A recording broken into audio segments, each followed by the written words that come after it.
नमस्कार, आप देख रहे हैं 4 PM और मैं हूं आपके साथ निधि तिवारी। इन दिनों गोदी मीडिया के दिन काफी खराब चल रहे हैं। पहले इंडिया गठबंधन ने गोदी मीडिया के एंकरों का बॉयकॉट किया और अब एक बार फिर सुप्रीम कोर्ट ने गोदी मीडिया पर अपना डंडा चलाया है। दरअसल न्यूज चैनलों को लेकर सुप्रीम कोर्ट लगातार सख्त रुख अपना रहा है।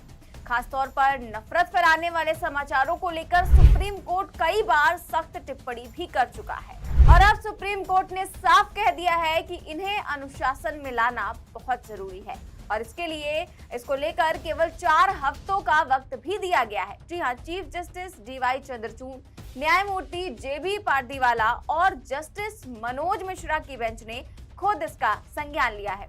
कोर्ट ने कहा कि चैनलों के लिए एक सख्त सेल्फ रेगुलेटरी मैकेनिज्म की जरूरत है जो इनके प्रसारित होने वाले कंटेंट पर नजर रखे, यानी कि एक वो नियम बनाने की सोच रहे हैं जो इन पर नजर रखे कि किस तरह के प्रोग्राम्स बनाए जा रहे हैं, कि नफरती प्रोग्राम्स तो नहीं बनाया जा रहा है या झूठ तो नहीं परोसा जा रहा है। इस तरह के प्रोग्राम्स पर नजर रखने की जरूरत है। इसके आगे चीफ जस्टिस DY चंद्रचूड़ के नेतृत्व वाली बेंच ने सुनवाई के दौरान मौजूद समाचार चैनलों के प्रतिनिधि NBA और NBF से इस संबंध में सुझाव भी मांगा।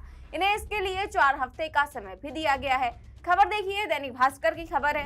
हेडिंग है, न्यूज चैनल्स का सेल्फ रेगुलेटरी सिस्टम सख्त हो। सुप्रीम कोर्ट ने NVDA को नई गाइडलाइन बनाने को 4 हफ्ते का समय दिया है। इसके आगे खबर में लिखा हुआ है कि सुप्रीम कोर्ट ने सोमवार यानी 18 सितंबर को कहा कि हम न्यूज चैनल्स की निगरानी करने वाले सेल्फ रेगुलेटरी मैकेनिज्म को सख्त करना चाहते हैं। कोर्ट ने news broadcasters and digital association NBDA को नई गाइडलाइन लाने के लिए और 4 सप्ताह का समय दिया है। दरअसल NBDA ने कहा कि हम नई गाइडलाइंस तैयार करने के लिए अपने मौजूदा अध्यक्ष जस्टिस AK सीकरी और पूर्व अध्यक्ष RV रविंद्रन के साथ चर्चा कर रहे हैं। इसके जवाब में CJI DY Chandrachud, justice JB Pardiwala और जस्टिस मनोज मिश्रा की बेंच ने ये बातें कही। इसके आगे सरकार ने कहा कि हमारे पास रेगुलेशन के लिए 3 लेयर सिस्टम है, तो सरकार ने भी इस पर जवाब दिया है और आगे कहा है कि सुनवाई के दौरान NVDA की ओर से कोर्ट में सीनियर एडवोकेट अरविंद दातार पेश हुए। उन्होंने नई गाइडलाइन बनाने के लिए 4 हफ्ते का समय मांगा। केंद्र सरकार की ओर से सॉलिसिटर जनरल तुषार मेहता पेश हुए। उन्होंने कहा कि केंद्र सरकार ने पहले ही 3 लेयर सिस्टम बनाए रखा है, जिसमें पहला स्टेप सेल्फ रेगुलेशन है, यानी कि जो सरकार की तरफ से वकील पेश हुए उन्होंने कह दिया कि इस पर काम चल रहा है और हमने भी इस पर 3 लेयर सिस्टम बनाकर रखा हुआ है। ये सरकार की ओर से कहा गया सुप्रीम कोर्ट में। दरअसल इस समय न्यूज चैनलों पर होने वाली ज्यादातर डिबेट और शोज में होने वाली चर्चाओं के सहारे सरकार का एजेंडा परोसा जा रहा है। इसके साथ ही नफरत भी फैलाई जा रही है। तमाम नफरती प्रोग्राम देखने को मिलते हैं। इनके थंबनेल से ही आप अंदाजा लगा सकते हैं कि किस तरह की नफरत परोसी जाती है, वो भी एक विशेष समुदाय के लिए। इसके चलते विपक्ष की तरफ से 14 न्यूज एंकरों का बहिष्कार भी कर दिया गया है, लेकिन तब भी जो मीडिया है वो सुधरने का नाम नहीं ले रहा है और अब सुप्रीम कोर्ट ने भी कह दिया है कि टीवी चैनलों को अनुशासन में लाना जरूरी है और इसके लिए जल्द से जल्द नियम बनाए जाएं और 4 हफ्तों का समय भी दिया गया है। और अभी कुछ ही दिन पहले CJI चंद्रचूड़ ने सरकार को भी फटकार लगाई थी और मीडिया पर लगाम लगाने को लेकर सुप्रीम कोर्ट ने मीडिया ट्रायल को लेकर गाइडलाइन बनाने को कहा था और कहा था कि मीडिया ट्रायल से न्याय जो है वो प्रभावित हो रहा है। यानी कि जो मीडिया ट्रायल का मतलब ये है कि जब भी कोई अपराधी, जब तक अपराध सिद्ध भी नहीं होता है तो मीडिया उसको अपराधी घोषित कर देती है पहले ही। जब तक जो सुप्रीम कोर्ट है या कोर्ट है उस पर सुनवाई भी नहीं करता है, फिर भी मीडिया उसे दोषी सिद्ध कर देती है। तमाम प्रोग्राम, तमाम एजेंडा चलाए जाते हैं।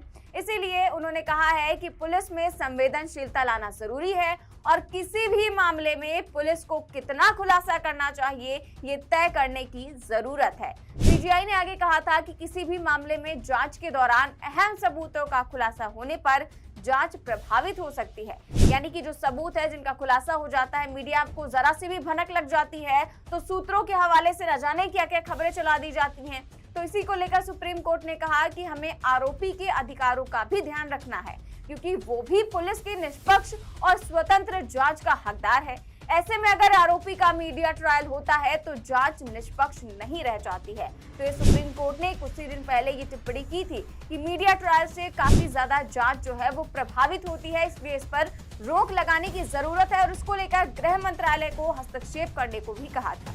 इसके अलावा सुप्रीम कोर्ट ने कुछ और दिन पहले ये भी कहा था कि न्यूज चैनल्स के सेल्फ रेगुलेटरी मैकेनिज्म को प्रभावी बनाना जरूरी है। अगर आप लोगों की प्रतिष्ठा को नुकसान पहुंचाते हैं तो ये क्राइम है।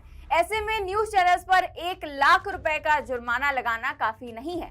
पिछले 15 साल से इस जुर्माने की रकम को बढ़ाने पर कोई विचार नहीं हुआ है, जबकि जुर्माना उस शो को हुए फायदे के आधार पर होना चाहिए। इस तरह की टिप्पणी भी सुप्रीम कोर्ट कर चुका है कि केवल इतना ही जुर्माना लगाना काफी नहीं है, बल्कि उस शो के आधार पर जुर्माना लगाना चाहिए जितना फायदा वो शो करने पर होता है। तो इस तरह की टिप्पणियां जो है वो सुप्रीम कोर्ट की तरफ से लगातार की जा रही हैं। लेकिन केवल सुप्रीम कोर्ट ही नहीं बल्कि विपक्ष भी मीडिया पर अपना डंडा चला चुका है और गोदी मीडिया के एंकरों के शो का बहिष्कार भी कर चुका है। और जब से लिस्ट जारी हुई है और ऐलान किया गया है कि इनके किसी भी शो में विपक्षी गठबंधन का कोई भी नेता शामिल नहीं होगा, तभी से ये सारे एंकर हाय तौबा मचा रहे हैं। कोई ट्वीट कर रहा है, कोई इस मसले पर पूरा शो कर रहा है, तो कोई अपने आप को विक्टिम दिखाने की कोशिश कर रहा है। ये सारे एंकर विपक्ष के इस कदम को मीडिया की आजादी का खतरा बता रहे हैं।